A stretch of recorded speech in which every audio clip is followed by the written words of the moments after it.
대답 잘해. 자, 단원부터 갑니다. 처음부터 시작이야. 우리 고등수학의 목적이 뭐예요? 기억이 안 나면 안 난다고 해줘. 뭘 공부하는 거죠? 방정식과 부등식과 함수야. 그치? 자, 그럼 이제 이 정도는 대답할 수 있겠지. 방정식, 부등식, 함수 중에 근본이 누굴까? 찍어. 내 말을 들어봐. 이 새끼 기계야? 방정식, 부등식, 함수 이 세 가지 중 근본이 누굴까? 누가 근본일까? 이 세 개 중에 바로 함수지. 얘가 근본이지. 를 어디서 배웠냐면 2차 방정식과 2차 함수의 관계에서 학습했어요. ax제곱 플러스 bx 플러스 c는 0. 이런 2차 방정식이 있다고 칩시다. 새로운 마음으로 잘 들어보세요. 2차 방정식이에요. a는 0이 아니죠. 그럼 얘는 어떻게 해석할 수 있다? y는 ax제곱 플러스 bx 플러스 c라는 2차 함수와 y는 0이라는 x축 간의 위치 관계로 해석할 수 있다 라는 거였죠. 그래서 근본은 이러한 하나의 함수에서 기인하는 거예요. 이 함수가 있었는데 x축이랑 만난다 라는 얘기가 나오면 무슨 식? 방정식의 관점으로 들어가는 것이고요. 너가 얘보다 그래프가 위에 있는 게 언제야? 라고 하면 이제 부등식의 느낌으로 가게 되는 거예요. 이해하셨나요? 되죠? 어렵지 않죠? 그죠? 그러면 이 친구가 이제 0이 아닌 mx 플러스 n이 나와도 어떻게 해석하자? 이 친구를 좌변으로 이항하여 x축과의 위치 관계로 해석하자. 이런 식으로 배운 게 2차 방정식과 2차 함수의 관계였어요. 맞습니까? 네. 그래서 우리는 원래대로라면 함수가 무엇인지를 정확하게 학습한 후에 방정식과 부등식을 학습하는 것이 맞습니다. 하지만 함수라는 것을 배우려면 뭘 선행해야 되느냐? 집합이라는 개념도 선행해야 돼요. 그러면 집합이라는 개념도 선행해요. 그러면 명제라는 것도 배워야 돼요. 그럼 집합, 명제, 함수 어디서 배워요? 공통수학 2에서 배우는 단원들이에요. 그럼 이 친구들을 먼저 배우면 깔끔하겠죠. 그렇죠? 근데 왜 2차 방정식부터 배울까요? 연결성 때문이에요. 여러분 중3 때 2차 방정식, 2차 함수를 배우시잖아요. 그러니까 그것을 관련하여 그냥 바로 배워버리자. 까먹기 전에 바로 배우게 하자. 라는 이유죠. 왜냐? 중3 때 배우는 2차 방정식과 고1 때 배우는 2차 방정식 사이에 만약 함수가 낑긴다고 생각해 보세요. 그러면 얘를 배운 후에 얘를 배우고 얘를 배우면 같은 내용임에도 전혀 다른 내용으로 받아들이게 돼요. 그죠? 우리 원래 x제곱 마이너스 3x 플러스 2는 0이란 2차 방정식을 풀어요. 그러면 중3 때는 그냥 x는 1 또는 x는 2라는 근을 얻어내면 그만이었어요. 맞죠? 근데 함수를 배우고 2차 방정식을 배우면 어떤 일이 벌어지냐면 얘를 이제 무엇으로 받아들여야 되느냐? 조건으로 받아들여야 돼요. 그럼 얘를 참으로 만드는 x값이 몇이냐 하면 1, 2랑 2, 5라고 해서 이런 집합으로 표현이 돼야 되는 거거든. 그러니까 지금 보시다시피 내용이 굉장히 난해해진다는 거지. 전인교육이잖아. 고등교육은. 모두가 이해를 해야 된단 말이야. 근데 그 아이들 입장에서는 얘 근을 이렇게 쓰는 것과 이렇게 쓰는 것도 구분이 어려워. 솔직히 말해봐. 너네도 그렇잖아. 이렇게 써도 될 것 같잖아. 근데 이렇게 쓰는 게 맞거든. 이 구분도 어려운데 이것과 이것을 구분해야 하는 것이 교육과정에 들어오면 난해해진다는 거야. 한마디로 그냥 난해해진다. 어려워진다 이거야. 그리고 아직까지 교수님들 중에는 꼰대들이 굉장히 많다. 꼰대들의 생각이 뭐야? 꼰대들은 야 고등학교에 올라오면 무조건 맨 처음에 대수학부터 배우는 게 맞는 거야 라는 꼰대적인 마인드를 가지고 있어요. 그래서 2차 방정식부터 무조건 학습시키는 거예요. 원래 수학 교육을 전공하고 있는 이제 좀 메이저한 트렌드를 잘 알고 있는 세계적인 수학 교육 트렌드를 잘 알고 있는 분들은 어떻게 가르치고 싶어 하냐면 함수를 가르치고 그 다음 방정식, 부등식을 가르치고 싶어 해. 근데 그 전에 맨 처음에 무엇을 선행하고 싶어 하냐면 경우의 수와 순열 거주업을 먼저 가르치고 싶어 해요. 이렇게 가르치고 싶었어. 근데 실패했어요. 실패했다. 근데 내가 지금 이 이야기를 하는 이유가 뭐냐면 이거 그냥 쌤 넋두리야. 어느 정도 치면은 이번에 학교 시험을 내는 고등학교 1학년 선생님들의 수준을 보니까 그들을 과대평가해서는 안 되겠다라는 생각이 들었어요. 이건 내 나름의 그냥 이번 시험 가장 핵심 총평이야. 그냥 학교 선생님들이 시험 문제를 대학 수학을 이용해서 변형하지 않는다라고 좀 결론을 내렸어요. 그냥 너네들 수준에서 생각하고 있구나라는 걸 느꼈어요. 그래서 훨씬 더 그냥 간단하게 대비하는 것이 훨씬 효율적일 수 있겠다라는 게 제 생각이에요.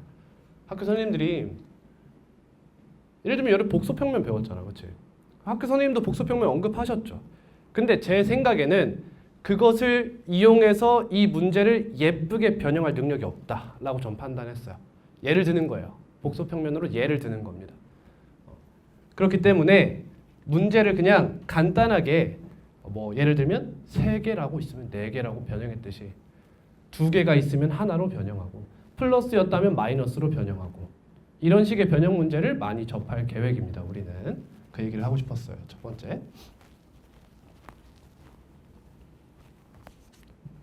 자, 이제 갑시다.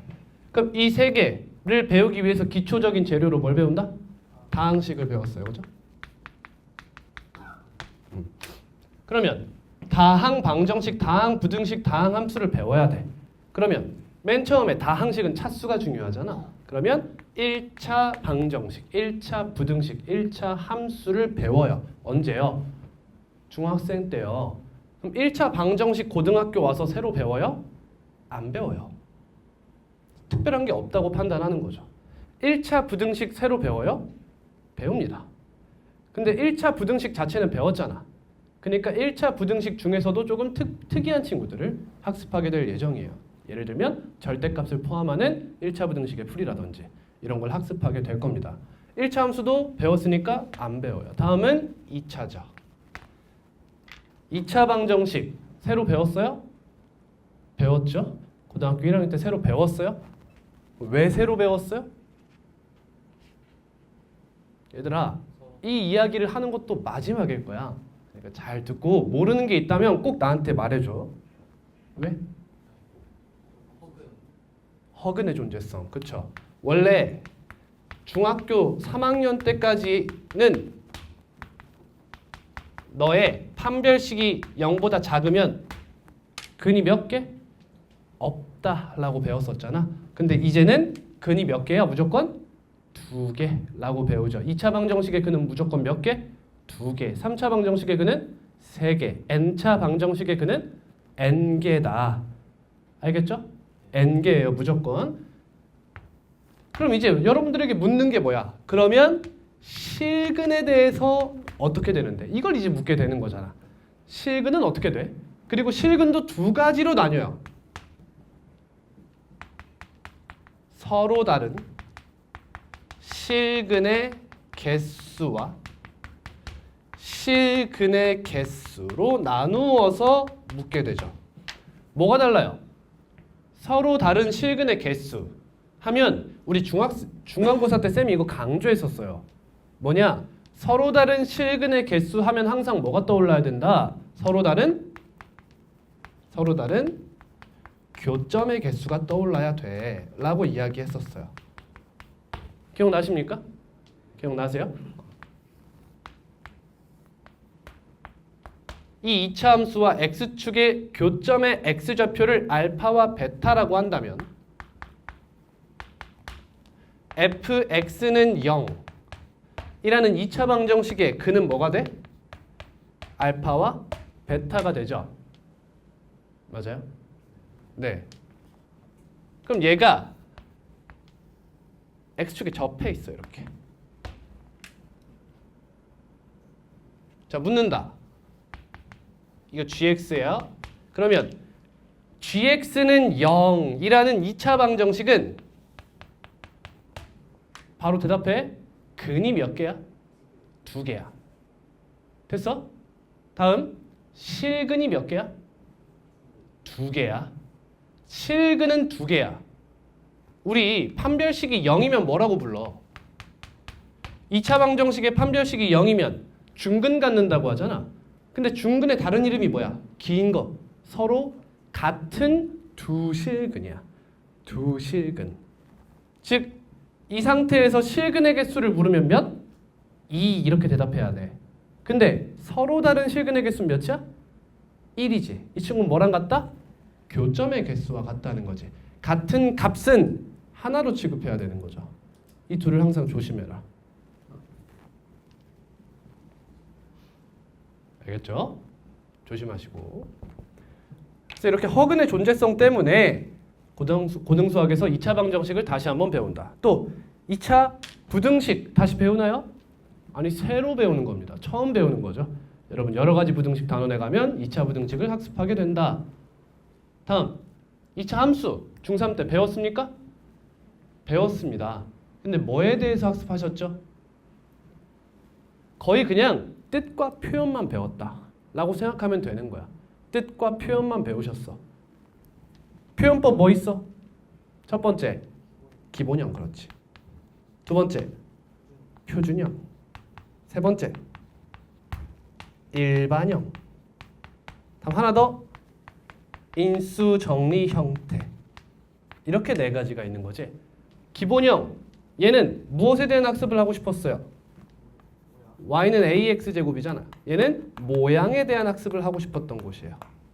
표준형은 y는 a 곱하기 x 마이너스 p의 제곱 플러스 q. 위치에 대한 학습을 하고 싶었던 거죠. 알아요, 몰라요? 알아요, 몰라요? 하이준은 알아요, 몰라요? 알아요? 알아요? 어? 뭐라고? 아는 거야? 얘들아, 쌤이랑 약속 하나 해. 안다는 건 쌤이 2차 함수의 표현법이라고 하면 너가 나한테 이걸 설명할 수 있는 게 아는 거야. 어? 오케이? 오케이? 그러니까 이걸 알으라고 얘기하는 게 아니야, 쌤이 지금. 이걸 알라는 게 아니라 선생님이랑 그 쓰는 표현법을 일치시키라는 거야. 알아요? 했을 때 아, 들어본 적 있어요가 내가 아니야. 내가 이걸 설명할 수 있으면 내야. 어? 개념을 안다는 건 그런 거야. 알겠지? 진원아, 뒤에 저거 하나씩 가져올래? 다음 일반형은 y는 ax 제곱 플러스 bx 플러스 c 이거였죠. 이 친구는 얘는 모양, 얘는 위치, 얘는 뭐야? 알았어. 인수정리 형태는 y는 a 곱하기 x 마이너스 알파 곱하기 x 마이너스 베타 이런 형태였어요. 자, 기본형은 그냥 모양 알려주기 위해서 나온 거야. 표준형은 일반형과의 차이점을 생각해 볼 수가 있지. 얘는 언제 좋아? 그래프, 기, 하, 적으로 유리한 표현이다. 얘는 대수적으로 유리한 표현이지. 그렇지? 이런 이야기를 할 수 있는 거잖아. x제곱 마이너스 3x 플러스 2라는 친구가 나왔을 때 뒤에 는영이 붙어서 2차 방정식의 느낌을 가져가면 꽤 예쁜 형태죠. 근데 여기서 y는 해서 그래프적으로 다가가려고 하면 좀 마음이 불편하죠. 그렇지 않니? 왜? 꼭지점의 좌표를 구하러 무슨 화를 하러 가야 돼? 표준화를 하러 가야 되잖아. 그렇지? 그런 장점이 있는 거야. 여러분들 무의식적으로 다 알고 있는 거라는 거지. 얘는 기하적으로 유리하고 얘는 대수적으로 유리하다. 그래서 문제를 푸실 때 문제가 대수적으로 풀어야 하는 문제 같아. 잘 들어. 대수적으로 풀어야 하는 문제 같아. 그럼 2차 함수를 어떤 형으로 만드는 것이 유리해? 일반형으로 만드는 것이 유리해. 기하적으로 풀어야 될 것 같아. 그럼 어떤 형으로 만드는 것이 유리해? 표준형으로 만드는 것이 유리해. 따라왔어? 근데 우리의 문제는 뭐야? 어떤 문제를 봤을 때 이 새끼가 기하적인 역량을 요구하는지 대수적 용량을 요구하는지를 잘 구분하지 못한다는 거야. 맞잖아. 그럼 그럴 때는 어떻게 해야 돼? 여러분? 응? 간단하게 생각해. 공부를 하는 데에 있어서 여기를 노리는 건지 여기를 노리는 건지 출제자의 의도가 어딘지 모르겠다면 내가 해야 되는 게 뭐야? 둘 다 나타내는 거야. 문제에서 예로 나왔다면 표준화를, 표준형으로 나왔다면 일반화를 해서 한 번은 써놓는 거야. 당연한 거 아니겠어? 써놓고 내 마음속에 두 가지 같이 가져가는 거야. 그래서 쭉 읽었을 때 내가 딱 얘가 예를 들면 서로 다른 실근의 개수가 두 개래. 그럼 그런 어떤 조건이 나왔을 때 내 마음이 어디로 끌리는지를 의식적으로 파악하라고. 이 문제는 이걸로 가는 거구나. 이 문제는 이걸로 가는 거구나. 라는 걸 인지해야 돼. 그래야 시험 때는 어떻게 돼? 하나만 써서 문제를 풀 수 있게 되는 거야. 또는 내가 표준화, 일반화해서 두 식을 쓰지 않더라도 이 두 가지가 항상 내 머릿속에 그냥 존재하게 되는 거야. 연습을 하고 해놓으면. 알겠니? 그렇다. 인수정리는? 얘는 언제 유리하지? 교점? 얘도 기하적인 거죠. 그죠? 근데 여러분 저는 이렇게 이야기하고 싶어요. 이제 이 인수정리라는 것은 뭐에 유리하냐면요. 계산에 유리해요. 계산. 왜 그렇죠? 얘네를 알고 있으면 거리곱을 사용하기가 굉장히 용이해지죠. 계산에 상당히 유리해진다라는 거 알고 가시면 되겠습니다. 네 가지 형태가 있어요. 2차 함수는. 오케이. 다음 배운 거.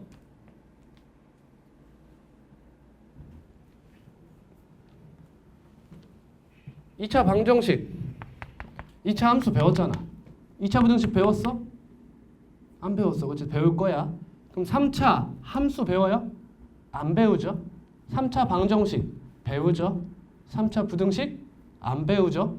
그러니까 우리는 고차 방정식, 우리의 기말고사 첫 번째 단원인 여러 가지 방정식에 나오는 고차 방정식은 상당히 제한적인 학습이다라는 것을 첫 번째로 이해하실 필요가 있다.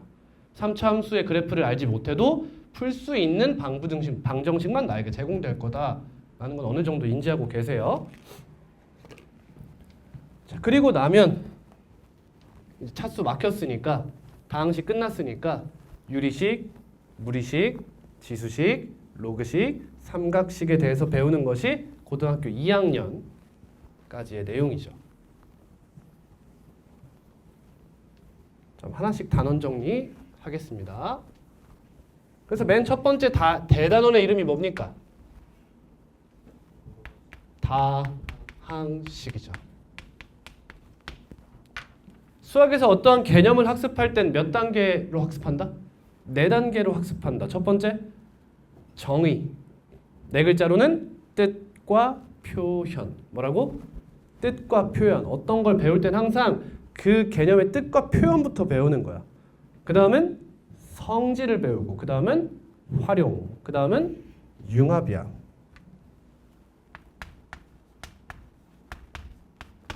첫 번째가 뭐라고? 정의. 수학 학습 4단계야.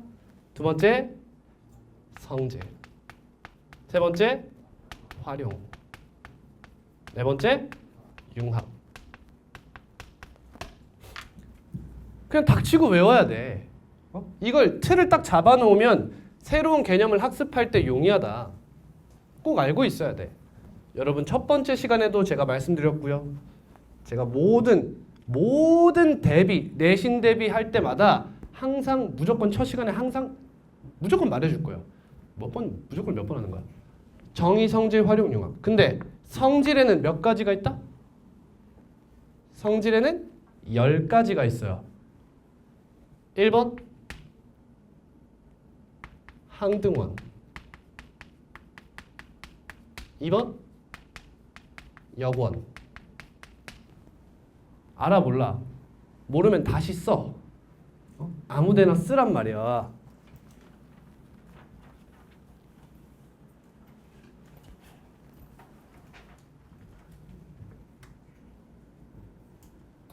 항등원이 뭔지 안다 손? 항등원이 뭔지 압니다. 다시 설명할게요. A에다가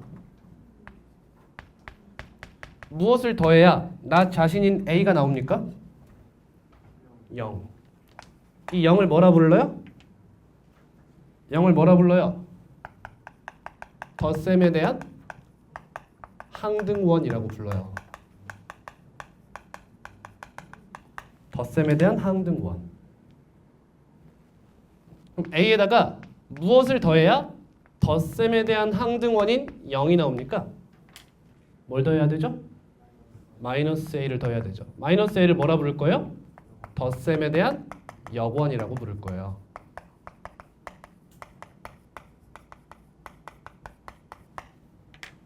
하나만 더 해봅시다. A에다 무엇을 곱해야 나 자신인 A가 나오죠? 1이죠. 1을 뭐라 부를까요? 여러분이 말해보세요. 뭐에 대한? 곱셈에 대한 항등원이라고 불러요. 처음부터 이끌어줄 때 잘 대답해봐. 예준아 대답해. 그럼 A에다 무엇을 곱해야 곱셈에 대한 항등원인 1이 나오죠? A분의 1이죠. A분의 1은 뭐라 부를까요? 곱셈에 대한 역원이라고 불러요. 곱셈에 대한 역원. 무슨 개념인지 알겠어요? 어떤 연산을 진행할 때 나 자신이 다시 나오도록 하는 그러한 친구를 항등원이라고 부른다. 그리고 연산 결과가 항등원이 나오도록 하는 친구를 역원이라고 부른다 라는 겁니다. 이런 친구들을 먼저 학습하게 돼요. 세 번째, 여기서부터는 연산들이 나와요. 첫 번째, 실수배예요.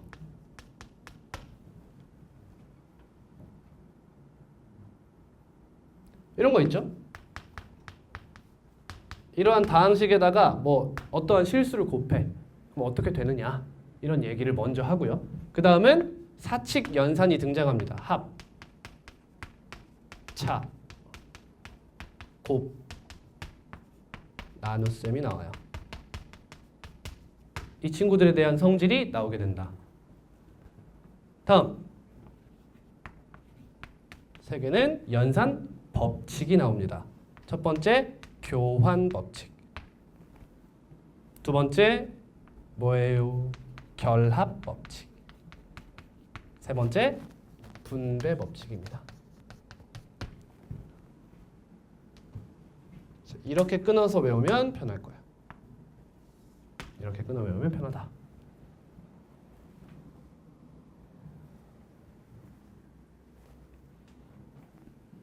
꼭 알고 있읍시다. 다음, 활용과 융합의 차이점이 뭐예요? 뭔가 둘 다 막 활용하는 느낌이잖아. 근데 활용은 이러한 개념을 활용하여 어떤 이야기를 할 수 있느냐가 활용이야. 그냥 말 그대로. 근데 융합이란 활용은 활용인데 내가 이전에 배웠던 개념과 합쳐서 할 수 있는 이야기를 말하는 거지. 합쳐서 할 수 있는 이야기. 가장 대표적인 예가 여러분들 원을 배워요. 원 전에 직선 배운단 말이야. 공통수학 2지만. 그러면 원에 관련한 이야기를 활용이라고 하고 직선과 더불어서 할 수 있는 이야기를 융합이라고 하는 거야. 그래서 예를 들면 원과 원의 위치관계 하면 이게 활용이고 원과 직선의 위치관계 하면 이게 융합인 거야. 이런 식으로 항상 개념이 진행된다라고 생각해 달라. 꼭 아셔야 됩니다. 아시겠죠? 아시겠죠? 오케이. 첫 번째 대단원 이름 뭐다? 다항식. 그럼 다항식을 배워보자는 거잖아. 맞니? 여러분 지금 하고 제발 나중에 돌아오는 일 없도록 해요. 그러면 맨 처음에 뭘 배워야 돼? 다항식의 정의. 네 글자로 뭐라고? 뜻과 표현이라고. 다항식의 뜻과 표현을 배워봐야 돼. 그럼 처음에 다항식이 무엇인지를 배우겠지. 근데 다항식이 뭐야? 항이 많은 거잖아. 간단히 얘기하면. 그럼 뭘 배워야 돼? 항이 뭔지를 또 배워야지. 그치? 그럼 다항식이 뭔지 배우고 단항식은 뭔지 동류항은 뭔지 항의 차수와 다항식의 차수는 무슨 뜻인지를 맨 처음에 그래서 학습하게 되는 거야. 한 번만 돌이켜 다시 생각해보자. 항의 정의가 뭐였죠? 문자 또는 숫자의 곱. 그렇죠. 문자 또는 숫자의 곱이에요. 다항식이란 한 개 이상의 항의 합으로 이루어진 식을 다항식이라고 부른다. 그래서 제가 대표적인 예로 이런 걸 말씀드렸었어요. EXY 항인가요? 항입니다. 그렇죠? E와 X와 Y라는 문자 또는 숫자의 곱으로 이루어져 있습니다. 항인가요? X분의 2 아닙니다. 왜 아닙니까? 2 곱하기 X분의 1 하면 X분의 1은 문자인가요? 아니에요. 숫자인가요? 아닙니다. 그래서 이것을 표현하기 위해서 어떤 셈이 필수적이죠? 나눗셈이 필수적이에요. 근데 항이란 뭐예요? 문자 또는 숫자의 곱이죠. 따라서 얘는 다항식의 항이라고 볼 수 없다. 그래서 이걸 배우는 걸 뭐라 그래? 유리식이라고 이제 나중에 이야기하게 되는 거지. 유리식. 근데 그에 반해 2분의 x는 어때? 항이 아니야. 항이지. 왜? 얘는 2분의 1 곱하기 x라 하여 2분의 1이 유리수로 인정하고 있잖아. 2분의 1은 유리수로 인정하니까 2분의 x는 항이 되지만 x분의 2와 같이 문자가 분모에 들어간 형태는 다항식이라고 볼 수 없다. 항이라고 볼 수 없다. 라고 했었습니다. 자, 그래서 첫 번째 중단원 이름이 뭐예요? 이제 다항식의 연산이에요. 어때? 연산하면 여기잖아, 그지? 그래서 성질에 대해서 학습할 거지만 뜻과 표현도 배워야 되니까 맨 첫 소단원에 이런 내용을 포함하고 있어요. 그래서 소단원 이름이 뭐예요? 다항식의 덧셈, 뺄셈, 곱셈, 나눗셈 이렇게 있는 거지. 다항식의 덧셈에서 무슨 얘기해? 이런 얘기하는 거야. 그리고 뭐 또 연산법칙, 교환법칙, 결합법칙 이런 얘기해요. 다음 곱셈으로 가면 곱셈에서 배우는 건 뭐야? 두 글자.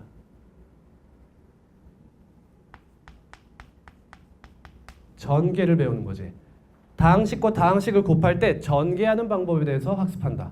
근데 맨날 하다 보니까 귀찮더라. 그래서 뭘 만들었지? 곱셈 공식을 만들었죠. 몇 가지 있습니까? 몇 가지 있어요? 10가지 있죠. 다음 뭐도 있어요? 곱셈 공식에 변형도 있어요. 여기서 이제 무슨 개념을 배웠었어? 대칭식 개념을 배웠죠. 물론 교대식도 배웠지만 교대식은 여러분 중간고사에서 이용 가능한 어떻게 보면 실전 개념에 가깝고 대칭식만 알아가도 이제는 사실 무방해요. 대칭식만 좀 잘 알아가세요. 모르겠다면 카톡 남기시고. 다음 배우는 거 다항식의 나눗셈이죠. 다항식의 나눗셈, 다항식 A를 다항식 B로 나눠. 그때 몫이 Q, 나머지가 R이야. 그럼 어떻게 쓰기로 했어? A는 B, Q 플러스 R이다 라고 쓰기로 했어. 여기선 중요한 게 몇 가지 있었냐? 2가지 있었어. 첫 번째, R의 차수는 B의 차수보다 항상 작다. 또 다항식은 뭐가 중요하다? 차수가 중요하다. 그렇지. 이 내용은 여러분 고등학교 2학년 때 배우는 미적분 원까지도 따라가요. 이거 잘 알고 계셔야 돼요. 다항식은 차수가 중요합니다. 근데 이 식이 알고 봤더니 무슨 식이더라? 항등식이더라. 그래서 다음 중단원 이름이 항등식과 나머지 정리죠.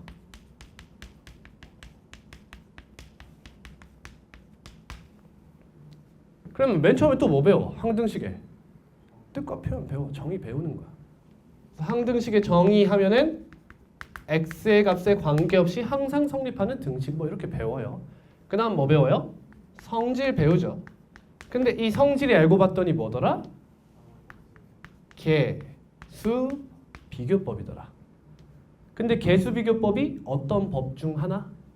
어떤 법 중 하나예요? 미정개수법 중 하나더라.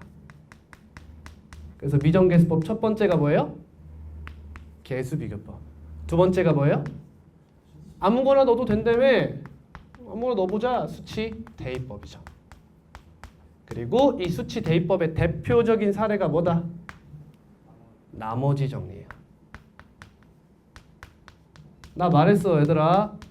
여기서 모르면 병신되는 지름길이야.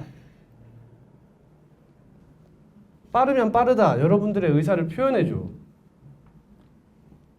나머지 정리. 근데 여러분 나머지 정리가 뭐였어 결국에는? 이런 거였어.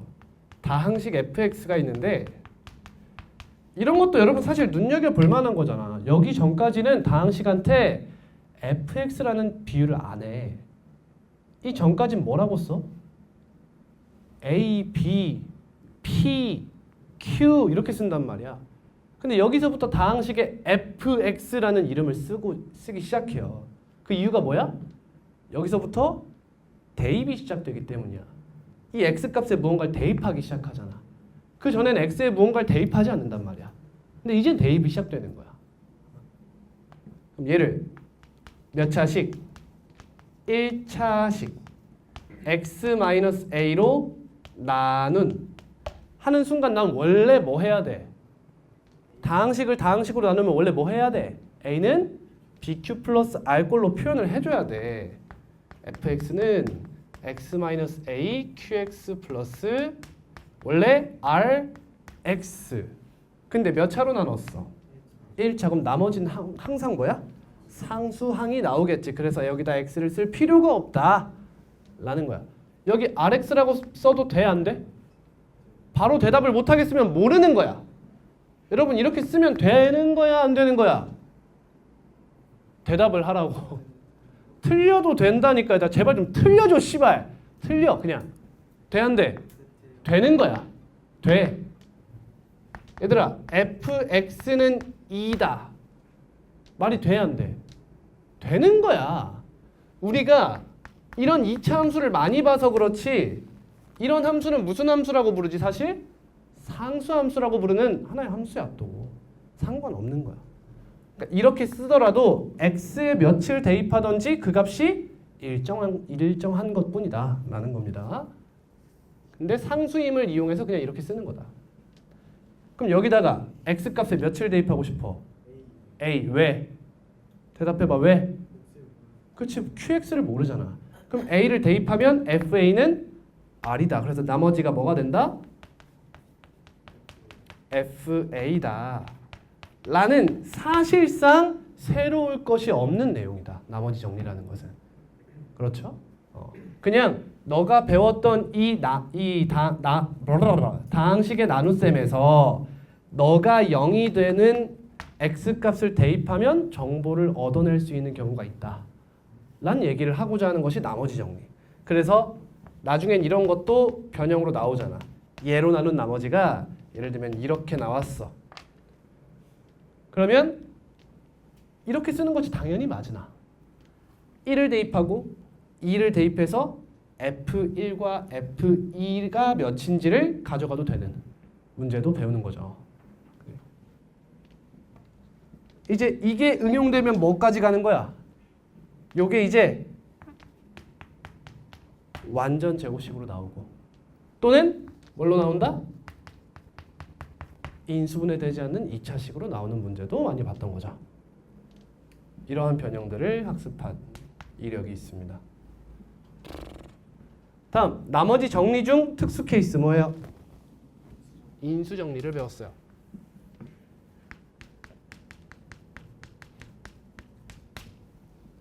인수 정리 뭡니까?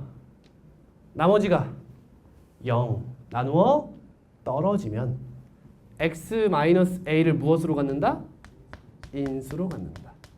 배우는 이유가 뭐죠? 인수분해 최후의 방법이기 때문에 배웠어요. 다음 단원 내용은 뭐죠? 인수분해가 되는 거죠. 여러분 사실상 이 첫 번째 대단원을 못하면 방부등식은 못하는 거예요. 외울 수밖에 없어. 여길 잘해야 돼. 그래서 인수분해 전개의 반대죠. 근데 우리 보통 인수분해 한다고 하면 범위가 어디예요? 무슨 수 범위에서 하죠? 유리수 범위 혹은 정수 범위라고 이야기했어요. 정확히는 최고차항의 개수는 유리수까지 인정하나 안에 들어있는 각각의 개수 및 상수항은 정수로 보통 유지하자라고 했습니다. 그래서 인수분해 공식을 몇 가지? 쟤랑 똑같은 10가지를 배우게 되죠. 곱셈 공식과 똑같은 10가지. 공식 10가지를 배우고요. 그 다음 제가 인수분해 도를 그려드렸었어요. 첫 번째, 공통 인수가 존재하는지 살핍니다. 없으면 인수분해 공식이 성립하는지 살핀다. 없으면 세 갈래로 나뉘죠. 첫 번째, 공통 부분이 존재하는지 살핀다. 공통 부분이 존재하면 뭐 한다? 치환한다. 다음 무슨 식? 보기차식인지 살핀다. 보기차식이면 어떻게 푼다? 두 가지 풀이법이 있다. 첫 번째, 치환. 두 번째, 합차 공식. 다음 세 번째, 다양한 문자가 존재하는지 살핀다. 다양한 문자가 존재하면 최고 차수가 가장 낮은 문자에 대하여 내림차순으로 정리한다. 다음 최후의 방법, 인수정리. 됐나요? 자, 그러면 여기서 많이 등장하는 다항식이 몇 차냐? 3, 4차예요. 3, 4차. 3, 4차가 가장 많이 등장해.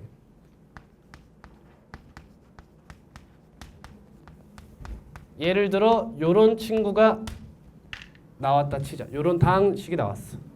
그럼 얘 인수분해하는 방법 이 순서라는 거지. 맞습니까? 맞습니까? 그러면 얘는 0이라는 3차 방정식은 어떻게 풀까요?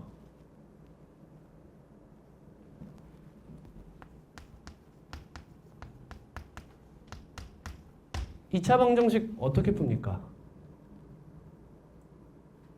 2차 방정식 풀이가 뭐예요? 첫 번째, 인수분해예요. 맞습니까? 인수분해입니다. 다음 두 번째, 그냥 완전 제곱식 다 때려칩시다. 인수분해. 그 다음은 근해 공식이에요. 근데 근해 공식을 이용하는 이유가 뭐예요? 무조건 인수분해 하도록 만들어주는 거죠. 이 친구가 예쁘게 인수분해 되지 않아도 무조건 1차식 두 개로 쪼개는 방법이 뭐다? 뭐다? 근해 공식이다. 근해 공식이 뭐라고? 무조건 두 개의 1차식으로 쪼갤 수 있는 방법인 거야. 알겠니? 그럼 그 전에 인수분해가 있는 이유가 뭐야? 무조건 근해 공식 쓰면 시간이 오래 걸리니까 네 눈에 되는 거 있으면 그냥 하라는 거야. 근데 그게 안 되면 닥치고 근해 공식을 이용하라 라는 거지. 그 말은 난 2차식이 등장하면 무조건 1차식 두 개로 인수분해할 수 있다 라는 얘기죠. 이해됐어요? 오케이? 이걸 뼛속 깊이 새겨야 돼. 이제 뼛속 깊이 새기세요. 중요합니다. 이 새끼는 이 새끼 어떻게 풀 거냐고. 좌변을 뭐 해야 돼? 인수분해해야지. 그거 말고는 방법이 없잖아. 자, 1차 방정식 어떻게 풀어? 얘들아 이건 너무너무 중요해서 내가 첫 시간 또 얘기하는 거야. 2x-3은 0. 이거 x가 몇이니? 2분의 3 이렇게 풀지. 우린 1차 방정식의 근을 반드시 구해낼 수 있는 거잖아. 그럼 2차 방정식은 어떻게 푼다고? 시발 이걸 이용하자는 거잖아. 무조건.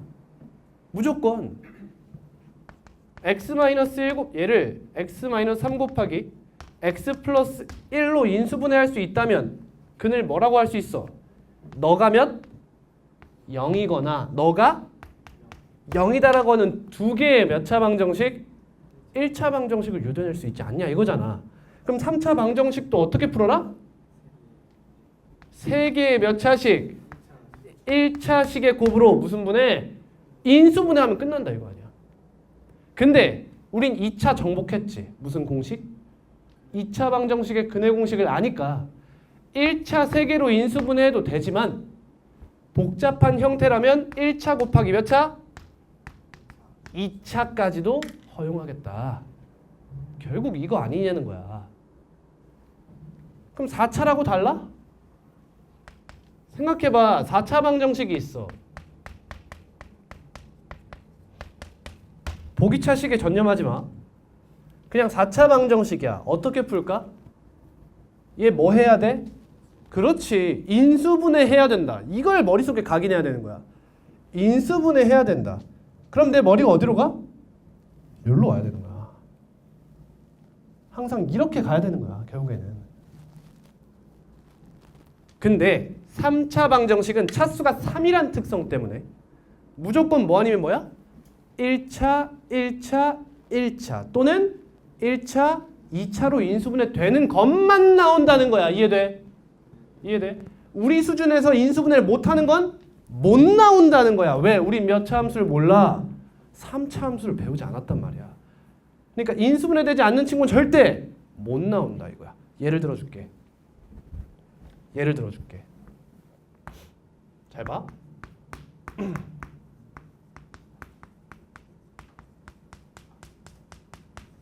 자, 우리에게 문제로 나올 수 있을까 없을까? 있을 것 같아 없을 것 같아? 조금 더 가죠?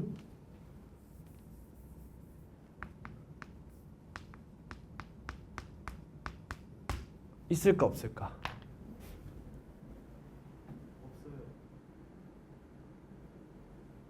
제 질문의 의도는 이래요. 얘들아 잘 들어. 제가 물어보는 질문이 뭐냐? 얘들아 너네 내가 이거 전개된 형태로 줬을 때 이 새끼 뽑아낼 수 있니? 라고 묻는 거야. 이해돼? 이런 새끼가 전개돼서 나왔을 때 너네 x에 1 플러스 i 대입할 생각 할 수 있어? 라고 묻는 거라고. 할 수 있어? 못 하잖아. 그걸 요구하지 않는다고 우리한테. 이해되니? 그럼 조금 더 내려와 봐. 허수가 아니라 이런 애는 어때? 이런 1차식을 뽑아내려면 x에 몇을 대입해야 하니? 몇? 1 플러스 루트 1을 대입해야 되지. 그런 생각 할 수 있겠어? 없을 거 아니야. 이거 절대 안 나온다는 거야. 이런 친구가. 절대 못 나와. 그러면 얘는 어떠냐는 거야. 여기가 회색지 된 거야. 이해돼? 이해돼? 왜? 여러분 여기에 루트 2가 등장했으면 전개된 형태의 루트 2가 보일까 안 보일까? 보이겠지. 보일 것으로 어느 정도 추측되잖아. 그럼 루트 2를 한 번쯤 대입해 볼 만하지 않냐는 거야. 이해돼요? 그러면 상당히 마이너한 그러니까 주요 많은 학교에서 출제되지 않는데 병신같이 나올 만한 한 문제 정도는 된다는 거야. 이 정도가. 알겠어? 우린 여기에 보통 뭐가 나와 이제? 여기 뭐가 나오냐고.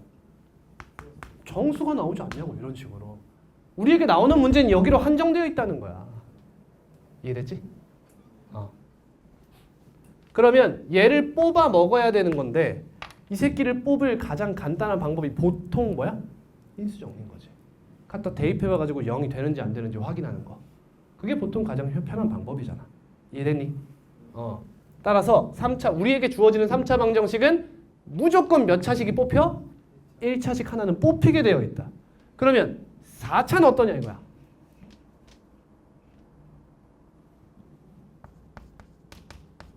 가장 기본적인 게 요거겠죠? 납득? 그럼 다음은 1, 2가 있겠고, 다음은 2, 2가 있겠고, 다음은 1, 3이 있겠고. 이게 전부 아니야? 전부 맞아? 1, 1, 1, 1, 1, 2, 2, 1, 3. 요 친구 어때?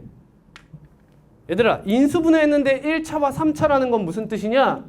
3차가 더 이상 인수분해되지 않는다는 뜻이지. 쟤 우리한테 나와 안 나와? 안 나오지. 왜? 우리 얘기했잖아 얘들아. 3차 방정식은 무조건 뭐 되는 것만 나와? 인수분해 되는 것만 나온다고. 그러니까 이런 친구 못 나온다 이거야. 이해되지? 근데 이런 친구가 나왔다는 건 무슨 뜻일까? 만약에 나오면 이 식 자체를 이용하는 문제일 거야. 얘의 근을 구하라는 문제가 아니라 이 식 자체를 이용하는 문제일 거라는 거야. 이게 무슨 말인지 이해되니? 예를 들면 이렇게 하는 거야. 4차 px가 있대. 근데 px가 x-1 곱하기 qx다 이렇게 나온 거야. 그럼 qx가 몇 차식이니? 3차식이지. 이해돼? 이런 상황에서 얘가 굳이 인수분해 될 필요는 없다는 거지 아직. 이해됐지? 왜? 이 qx를 가지고 뒤에서 적절한 식 조작을 통해서 새로운 3차식을 조작할 수 있는 거니까. 이런 얘기야.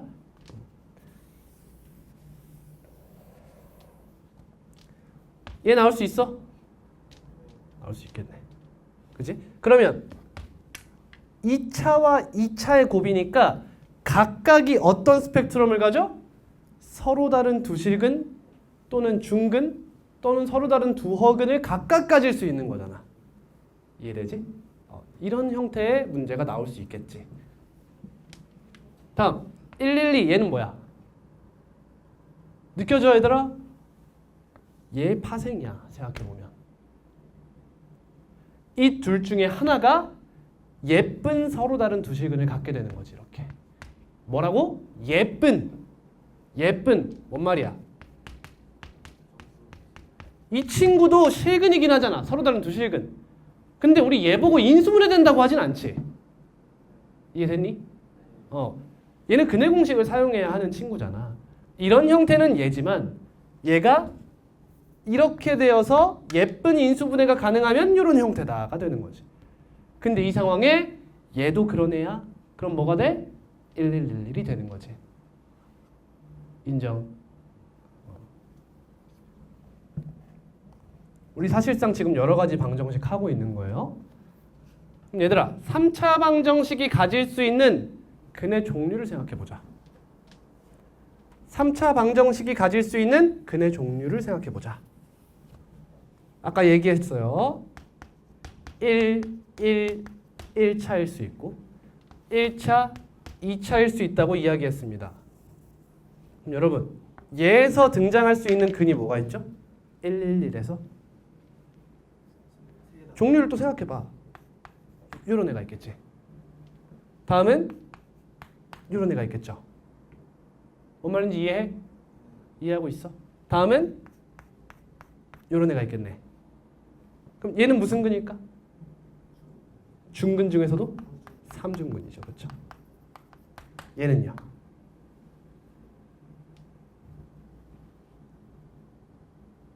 근이 어떻게 나와? 예를 들면 이렇게 나올 거 아니야. 근을 생각해 보자.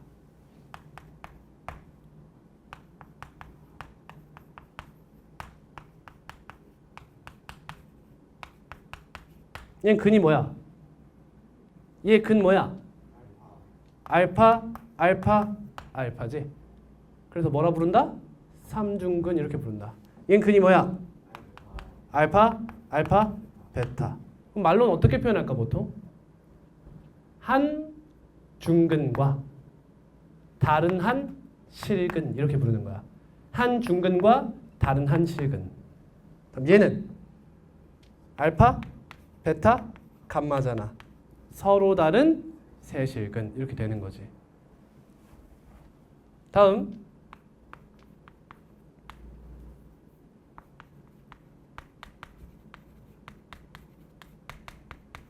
이번엔 2차식이 인수분해되지 않는 형태야. 얘는 어떤 근을 가질 수 있지? 첫 번째 알파라는 근이고 그 다음 이 친구가 두 근을 갖겠죠. 그럼 이제 이런 생각을 해볼 수 있어. 얘가 실근이냐 허근이냐. 그치? 얘가 만약 허근이면 한 실근과 다른 두 허근이라고 할 수 있겠죠. 이해됐어요? 네. 근데 얘가 실근을 가지면 이제 무슨 얘기를 해야 돼? 얘를 근으로 갖냐 안 갖냐에 대한 얘기를 해야겠지. 인정? 여기서 만약 얘가 중근이야. 그럼 어디로 가? 얘 아니면 얘로 가는 거야. 이해돼? 얘가 실근을 갖는데 이 형태를 유지했다는 건 여러분 무슨 말이에요? 다시 얘가 실근을 갖는데 여러분 오해하지 마. 지금 이렇게 인수분해 되었다는 거야. 인수분해했더니 이렇게 됐다는 거야. 그 말이 무슨 말이야? 얘가 얘를 근으로 가지면 안 된다는 거야. 맞지? 얘가 얘를 인수로 가졌다면 뭐 어디로 갔어야 됐어? 인수분해 결과가 저기로 갔어야지. 인수분해 했더니 이렇게 나왔다는 뜻은 얘가 인수분해가 더 이상 안 돼야 된다는 뜻인 거예요. 이해하십니까? 네. 그러니까 이 친구는 알파와 서로 다른 두 식은 얘랑 같은 요런 형태거나요. 또는 얘가 허근이거나요. 즉 얘가 베타 파거나 이런 형태가 될 수밖에 없다는 거지. 3차 방정식이 가질 수 있는 근이 여기에 한계되어 있다는 거예요. 국한되어 있다는 겁니다. 알겠어? 모르는 거야 너네. 왜? 내가 싹 지우면 니네 대가리엔 남는 게 없어. 그렇지 않아? 공부를 그따구로 하면 안 된다는 거야. 다시 간다. 다시 간다. 자, 111로 인수분해 되는 걸 생각해봐. 첫 번째가 뭐야? 아니 씨발 이거부터 대답 못하는데 어떻게 안다는 거야 도대체. x-알파의 몇 제곱? 세제곱 형태야. 다음은 x-알파의 제곱 곱하기 x-베타. 얘들아 지속성을 생각해. 너희들이 지금 나한테 이걸 듣고 이해를 한다 하더라도 써놓지 않으면 절대 몇 주 안 간다고. 이거 개념할 때 제대로 알으라는 거야. 시험 봤을 때 적어도 한 12번, 13번까지는 덕수궁에서 다 풀 수 있는 능력을 함양하고 가자는 거야.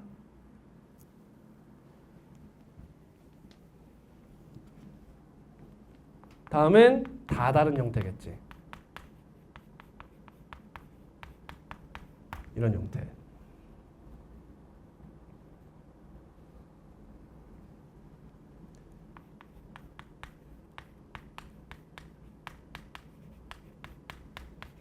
남는 건 이런 형태가 남을 거다. 전부 다 최고차 한계수는 1로 고정한 거예요.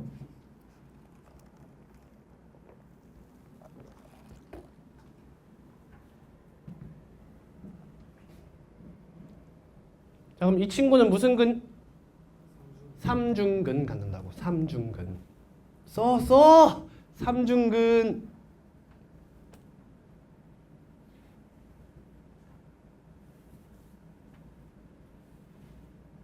다음 이 친구는 무슨 근을 가져요? 여러분 손필기 노트 같이 넣어줄까요? 도움이 되세요? 도움이 돼요? 근데 그게 그 독이 될 수 있는 게 뭔 말인지 아나? 내가 정리를 해주는 순간 니네들이 정리를 안 하는 습관이 생길 수 있어. 그냥 내가 답이 돼버리는 거지. 물론 내가 답이지. 물론 내가 답인데, 그러니까 너네가 뭘 알고 뭘 모르는지를 니네가 써야 더 잘할 수 있는 거야. 근데 내가 그걸 미리 써주면 그거 구분을 잘 못할까 봐 제가 원래 기말고사부터는 빼요. 그래놓고 이제 필요한 분들한테만 원래 PDF로 제공하거든요. 근데 교재 그래서 안 넣으려고 했는데 넣을까요? 어떻게 할까요? 넣자. 넣어주세요. 따로 주세요. 따로 제공하겠습니다. 그래서 얘 3중근 얘는 얘 뭐라고 표현할래? 수학적으로 표현해봐. 뭐라고 표현할래? 얘 뭐라고 표현할래? 얘 무슨 근이야? 벡터 중근. 중근 말고 싶어. 얘겠남 새끼. 중근과 벡터 틀리라고 이씨. 중근과 한실근이라고 하면 어때? 맞아 틀려? 틀려. 왜? 얘가 얘일 수 있잖아. 그럼 얘랑 겹치거든.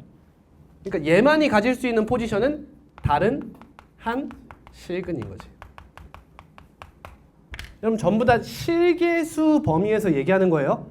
개수에 허수가 등장할 땐 예외입니다. 개수가 전부 다 실수일 때 그렇다는 거예요. 근데 우리 이제부터는 거의 그런 것만 나와요. 개수에 허수 거의 등장하지 않습니다.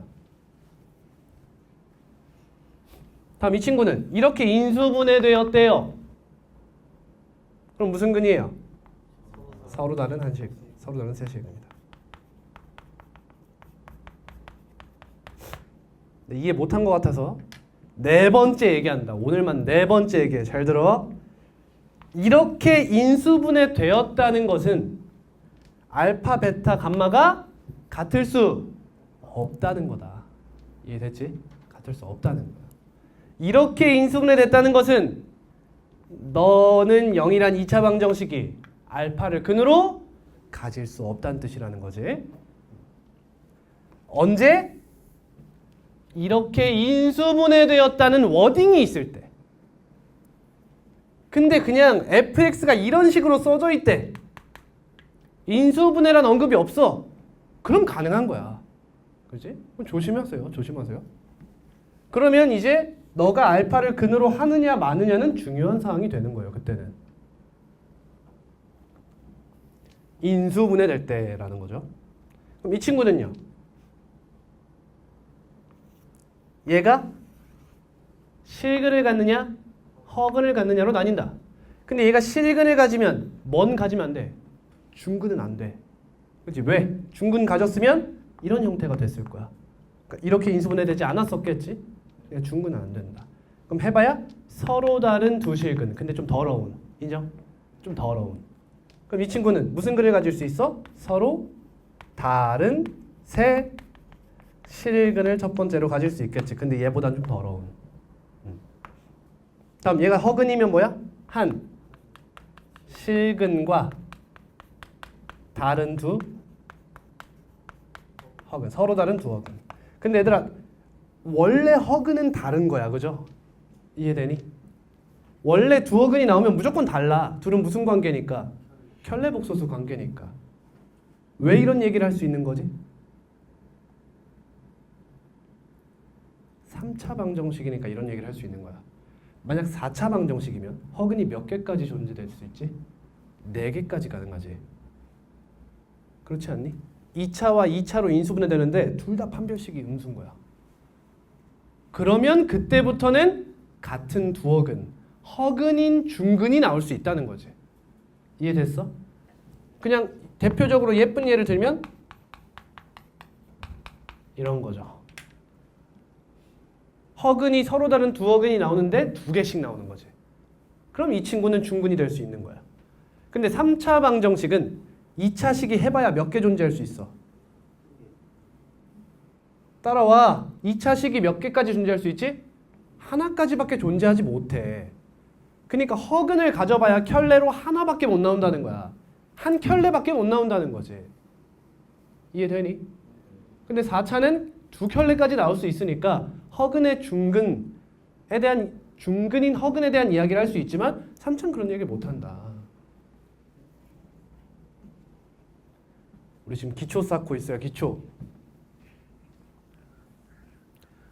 자, 지금 공간이 좁으니까 여기로 다시 와서 4차 방정식에 대한 이야기를 한번 해보자.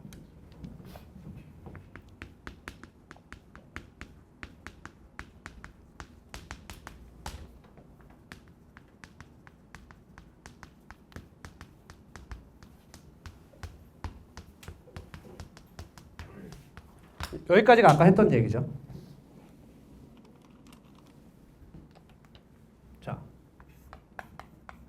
저기서 등장할 수 있는 친구들 다 생각해보자.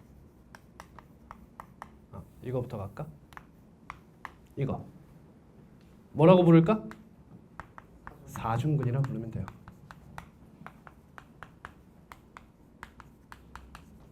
이 친구는 삼중근과 다른 한 실근이죠.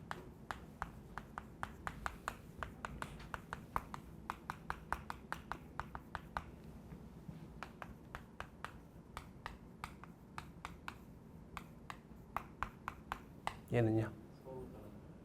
서로 다른 두 중근. 틀렸습니다.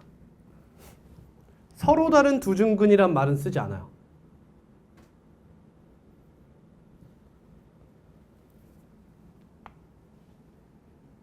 한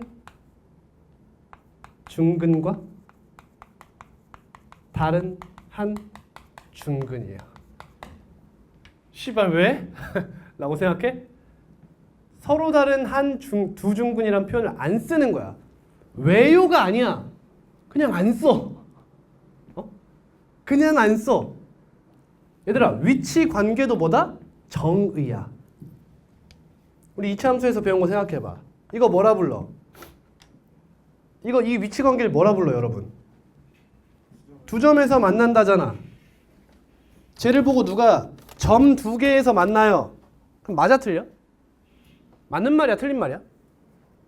점 두 개에서 만나요. 맞는 말이야, 틀린 말이야? 틀린 말이야. 정의란 그런 거야. 그게 무슨 느낌인 줄 알아? 얘 몇 각형이야? 근데 누가 쌍각형 이랬어. 이거 맞는 말이야, 틀린 말이야? 틀린 말이야.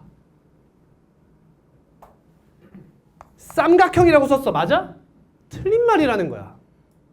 무슨 말 하고 싶은지 알겠어? 얘는 두 점에서 만난다야. 점 두 개에서 만난다. 틀린 말이라는 거야. 이걸 맞다고 하는 친구들은 국어를 공부하고 계신 거야. 우린 수학이야, 얘들아. 얘 이름이 뭐라고? 두 점에서 만난다. 얘 이름이 뭐야? 얘 이름이 삼각형이듯이 이 위치관계 이름이 두 점에서 만난다야. 엄밀하라는 거지. 쉽게 얘기하면. 그럼 이 친구도 서로 다른 두 중근이 아니라 한 중근과 다른 한 중근이 맞다는 거야, 원래. 오케이? 근데 여러분 2차 방정식의 교육과정에는 판별식의 부호에 따라서 서로 다른 두 식은, 중근, 서로 다른 두 허근이라고 부르자고 명시되어 있지만 우리가 배우는 3, 4차 방정식의 근의 종류는 명시되어 있지 않아요. 오케이? 얘를 삼중근이라고 써야 정답이고 오답이고 이런 거 안 물어본다는 거야. 왜? 교육과정이 없다는 거지. 오케이? 교육과정에서 그 근의 종류를 정의해 놓진 않았으니까 뭐라 부르든 신경 쓸 거 없다. 근데 2차 방정식의 근의 종류 혹은 2차 함수와 직선의 위치 관계는 명시되어 있어요. 그런 건 잘 알고 가야 된다. 다음.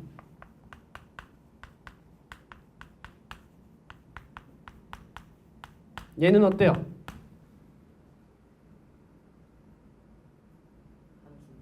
한 중근과 서로 다른 두 실근. 맞습니다.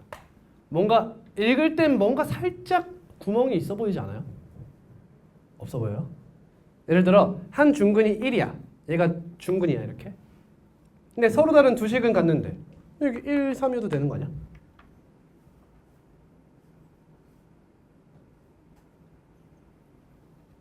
뭔가 될 것 같지 않아? 한 중근과 서로 다른 두 식은? 얘네들이 서로 다르잖아. 그렇죠? 근데 이런 거 생각하지 마라. 정의 자체가 그렇다. 짜증나는 거야. 짜증나는 거야. 이게 다 어디서 온 거야? 5번역인 거야. 5번역. 수학은 보통 영어로 구성되어 있다 보니까 한국어로 가져오면서 짜증나게 약간 엄밀하지 못한 번역이 일어날 때가 꽤 많아요. 하지만 그것이 정의니까 어쩔 수 없어요.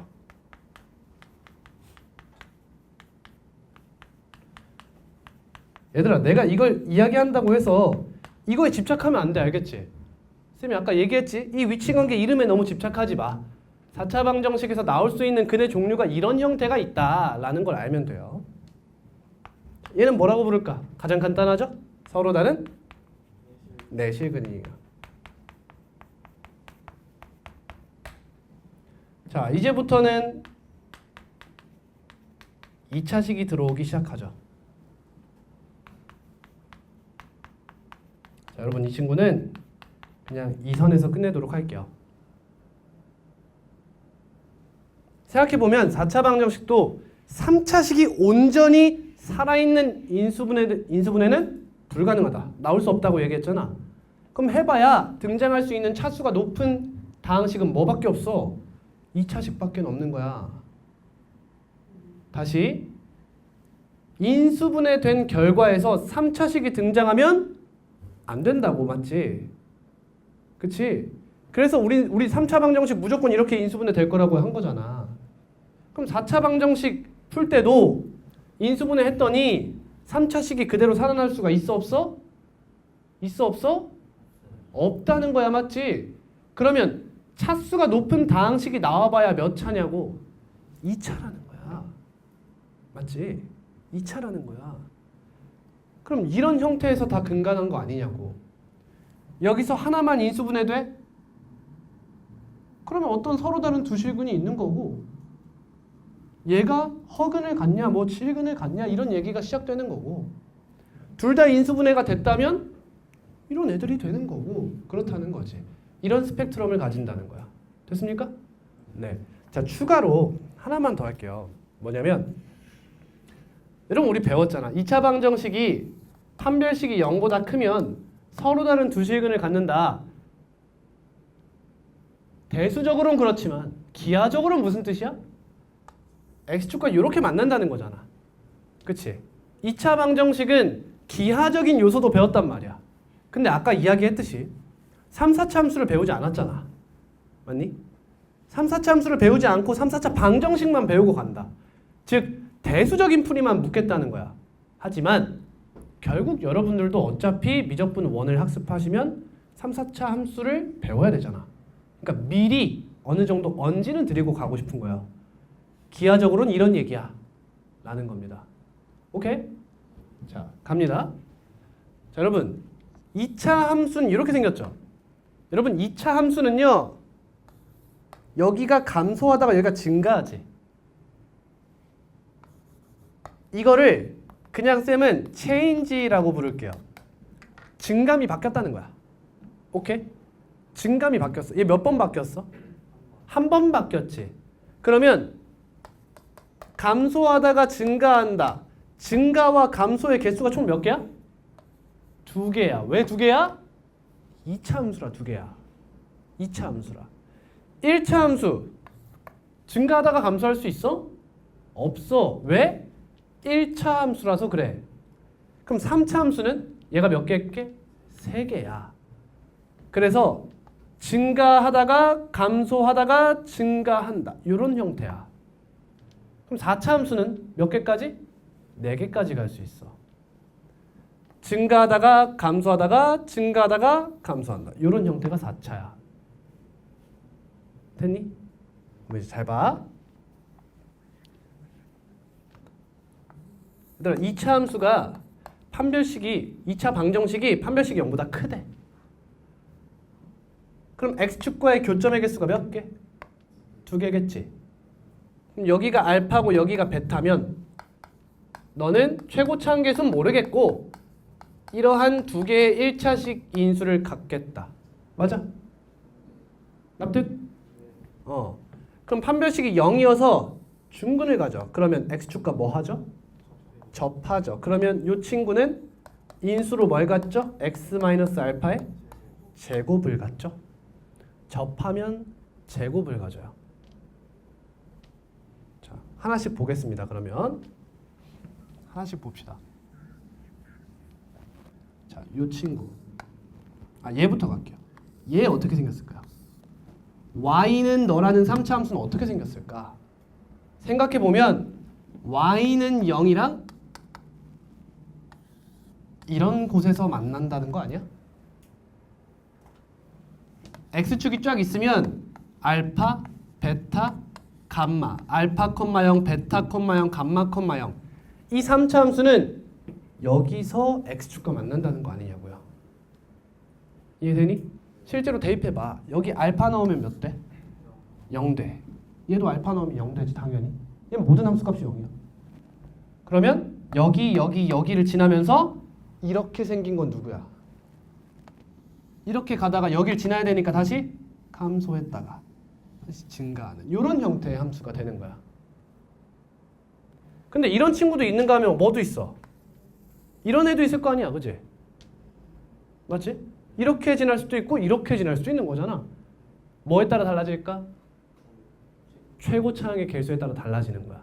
여러분 생각해봐. 1차 함수 이거 최고차항 개수 양수야 음수야? 양수지. 양수야 음수야?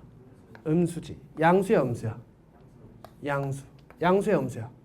음수지. 어디가 양수고 어디가 음수냐를 결정할 때는 항상 어딜 보냐? 오른쪽 끝을 보는 거야. 오른쪽 끝이 위쪽으로 향해 있어? 너가 양수야. 보여? 너가 양수. 너가 음수인 거야. 이렇게. 그래서 원래 다항함수의 그래프를 그리는 원칙은 오른쪽부터 그리는 게 맞아요. 이쪽부터 이렇게 그리는 거예요. 근데 우린 왜 왼쪽부터 그리죠? 두 가지 이유가 있어요. 첫 번째, x가 증가함에 따라 보는 것이 자연스러워요. 우리의 뇌가. 두 번째는 우리가 오른손잡이이기 때문이에요. 오른손잡이니까 이렇게 쓰는 게 편한 거지. 그래서 우린 이렇게 작성하고 있지만 사실 본질적으로는 오른쪽부터 하는 것이 더 맞는 거다. 왠지는 딱 보면 아시겠죠? 됐어요? 네, 다음 이 친구도 한번 봅시다. 이제 2번에 이 친구요. 그럼 x-알파의 제곱 곱하기 x-베타의 그래프는 어떻게 생겼을까? 그럼 어디서 만나요? x축과? 알파 베타에서 만나요. 근데 알파는 몇 차예요? 2차만큼 가지고 있잖아요. 그렇죠? 갑니다. 오른쪽부터 그릴게요. 최고차항 개수 양수라 가정합니다. 그럼 베타를 지나니까 이렇게 지나겠죠. 그리고 나서 알파를 지날 건데 어떻게 지날까요? 접해서 지나는 거야. 이렇게 지나는 거야. 이러한 3차 함수 그래프를 가질 수 있다는 거예요. 다음 이 친구는 어때요? 알파에서만 만나죠? 봐요. 자, 그냥 지나면 안 되겠죠. 3차니까. 그지? 얘랑 접하는 느낌이에요. 실제로 접합니다. 근데 다시 치고 올라가는 게 아니라 봐봐. 1차면 증감이 바뀌지 않고 그냥 가버리지. 근데 접하면 여기서 증감이 바뀌잖아. 그럼 3차면 안 바뀌었다, 바뀌었다, 바뀌는 느낌으로 접했다가 바로 내려가는 거야. 이렇게. 얘가 실제로 여기서의 접선인 거야. 이해가 되십니까? 이렇게 생각해 보세요. 잡아. 여기 외접하는 두 원이 이렇게 있어. 둘이 외접해요. 근데 여기 위에 직선 하나를 싹 그어봐. 이게 공통접선이야. 얘한테도 접하고 얘한테도 접하는 접선입니다. 따라옵니까? 그러면 이 3차는 어떤 느낌이냐면 이런 느낌인 거예요. 이런 느낌인 거예요. 이 원을 타고 접하다가 이렇게 가는 느낌을 가지고 있다는 거죠. 이게 3차야. 3차. 대충 그런 느낌을 가지고 있으면 좋다. 오케이? 그래서 쌤이 정확히 얘기하면 이런 거예요. 자, 3차 함수는 증감이 몇 개? 3개다. 근데 그냥 3개가 아니라 최대 3개인 거예요. 최대 3개. 최대 3개. 3차 함수의 그래프는 뭐 그렇습니다. 나중에 가면 좀 더 자세하게 다뤄보도록 하고요. 이 친구는 어때요? 얘가 실근을 가지면 이런 형태겠죠. 똑같이. 근데 얘가 허근을 가지면 어떻게 될까요? 얘들아, 얘가 허근을 가져. 그럼 봐봐. 2차 함수가 판별식이 0보다 작으면 어떻게 돼? x축과 교점이 없죠. 만나지 않아요. 그럼 이 친구도 3차 함수의 입장에서 교점이 추가되진 못한다는 겁니다. 그러면 어디서만 만난다는 거죠? 알파에서만 만난다는 거예요. 따라오니? 그러면 얘처럼 생겼다는 거예요? 그럼 얘가 어디서 발현되는 거죠?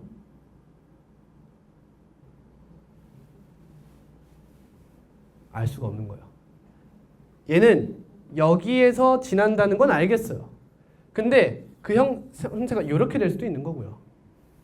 혹은 얘처럼 이 알파 같은 포인트 있죠?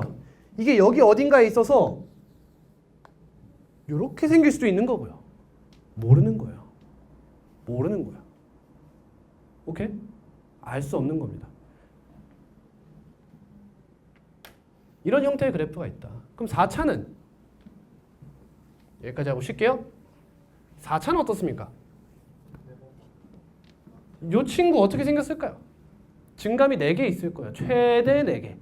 그럼 얘가 가장 아름다운 형태일 것 같죠? 딱 봐도. 알파, 베타, 감마, 델타 이렇게 있어. 여기서부터 시작할게. 최고차항계수 뭐라고 생각하는 거야? 위에서부터 시작했다는 건 양수라고 생각하자는 거야. 그러면 이렇게 지났다가 이렇게 지났다가 이렇게 지났다가 이렇게 지나는 약간 W의 느낌을 갖게 되는 거야. 그럼 이 친구는 어때요? 이제 알파가 제일 작냐? 지금은 여기에 제곱이 달려있지만 여러분 얘의 제곱 달려있고 얘의 제곱 달려있고 얘의 제곱 달려있는 걸 다 그려볼게요. x-알파가 제곱이야. 그럼 여기서 접하겠지. 갑니다. 이렇게 왔다가 이렇게 왔다가 이런 그래프가 되겠죠. 여기서 접하는. 다음 얘가 중근이야. 그럼 어떻게 돼? 내려왔다가 여기서 접하고 이렇게 올라가는 거야. 오케이? 다음 얘가 중근이면 여기서 접했다가 내려갔다가 올라오는 거야. 이런 다양한 형태가 존재하는 거지. 그럼 얘는 어때요? 얘 알파, 베타가 있다면 여기서 접하고 다시 알파에서 접하는 형태가 되는 것이고, 얘는 어때요? 베타에서 그냥 내려갔다가 여기서 어떻게 이런 느낌을 갖게 되는 거야. 여기서 접하는데 내려가는 게 아니라 다시 올라가 버리는 거지. 이렇게 이런 형태의 그래프를 갖게 되는 거지. 다음 4중근은 어때요?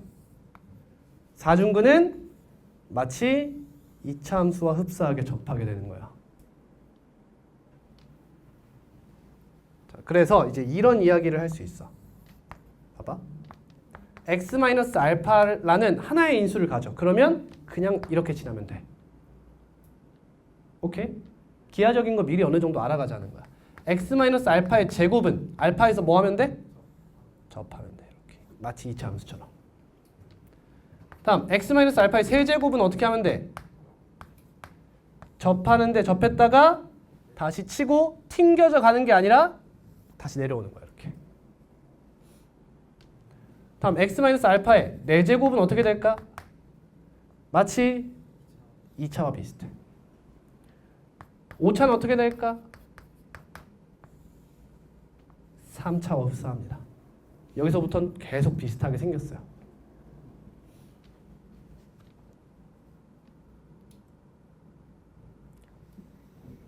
그러면 이런 형태라고 생각해봐.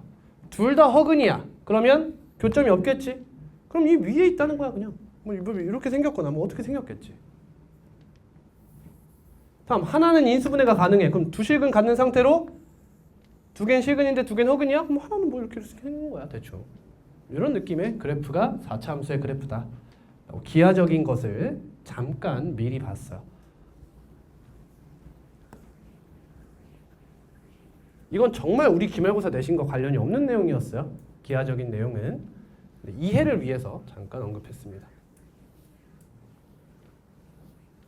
자, 우리 지금 결국에 쌤이 한 40분 동안 했던 얘기가 뭐야? 3차 방정식과 4차 방정식을 푸는 핵심이 뭐야? 인수분해다. 나 이 얘기하고 싶은 거야. 결국에는 3, 4차 방정식을 해결하고 싶어? 인수분해나 닥치고 제대로 해. 이거야. 3차식 인수분해 잘해라. 4차식 인수분해 잘해라. 결국 여러 가지 방정식, 여러 가지 부등식은 중간고사 잘 본 새끼가 유리할 수밖에 없는 거야. 성적 말고.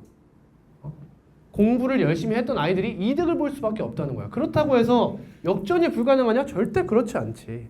절대 그렇지 않아. 무조건 가능하지. 그러니까 인수분해 도를 잘 모르겠다. 그럼 그거 꼭 알고 계셔야 돼요. 이번 쉬는 시간에 그거 모르는 분들은 그걸 확실하게 언급하고 가시면 돼요. 복습하고 오세요. 첫 번째가 뭐다? 다시 써드려.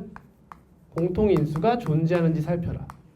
두 번째, 인수분해 공식이 성립하는지 살펴라. 다음 세 번째 뭐예요? 공통 부분이 존재하는지 살피세요. 근데 공통 부분이 존재하면 어떻게 푸세요? 치환하세요. 다음 두 번째는 보기차식인지 살피세요. 보기차식이면 어떻게 풀어요? 첫 번째 방법 치환, 두 번째 방법 합차 공식. 여러분들 이것을 평가하는 핵심적인 문제가 몇 번이었어요? 여러분 중간고사 17번이었죠. 그죠? 17번이 이거 평가하고자 하는 거였잖아. 근데 여러분 그냥 전원 오답 처리라고 하는 게 맞을까? 전원 오답 처리 됐으니까 이 친구 기말고사에 나올 가능성 매우 농후하겠죠? 그치? 이제 그런 문제가 뒤에 뭐만 붙여서? 는 0만 붙여서 3, 4차 방정식으로 4차 방정식으로 등장할 예정이에요. 그리고 보기차 식에 대한 방정식은 이름이 보기차 방정식인데 그 내용이 존나 어렵습니다. 사실 어렵게 만들려면 굉장히 어렵게 만들 수 있어요. 잘 알고 계셔야 돼요. 다음 여기는 다양한 문자가 존재하는가였어요. 다양한 문자가 존재하면 어떻게 푼다? 최, 고, 차, 수, 가, 장, 나, 진, 문, 자, 에, 태, 하, 여, 내, 림, 차, 순, 으, 로, 정, 리.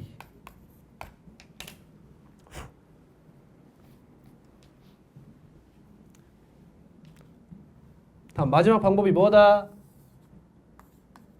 인수정리다. 이걸 토대로 이제 고차 방정식을 배워볼 거예요. 근데 여러분 이 친구 좀 이상한 점이 있지 않나요? 우리 얘들아 다항 방정식 하면 1차 방정식, 2차 방정식, 3차 방정식 이렇게 배우는 거잖아. 너네 거기서 문자가 x 말고 뭐 나오는 거 봤어? 아니 너네 이런 2차 방정식에 대해서 배웠냐고. 안 배웠잖아, 그지? 다양한 문자가 나온 상태로 는영이 붙으면 이런 일이 벌어지는 거 아니야. 이상하지, 그치? 그치? 그래서 얘는 고차 방정식과 관련이 없어요. 얘 때문에 배우는 것이 뭐인 거죠? 여러 가지 방정식의 두 번째 꼭지인 연립 2차 방정식이 되는 거예요. 그래서 이렇게 둘로 나눠서 얘는 고차 방정식의 풀이가 되는 거고 이쪽이 연립 2차 방정식이 되는 거죠.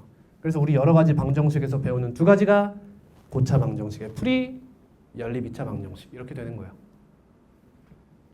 쉬었다가 다시 하겠습니다. 55분까지 쉴게요.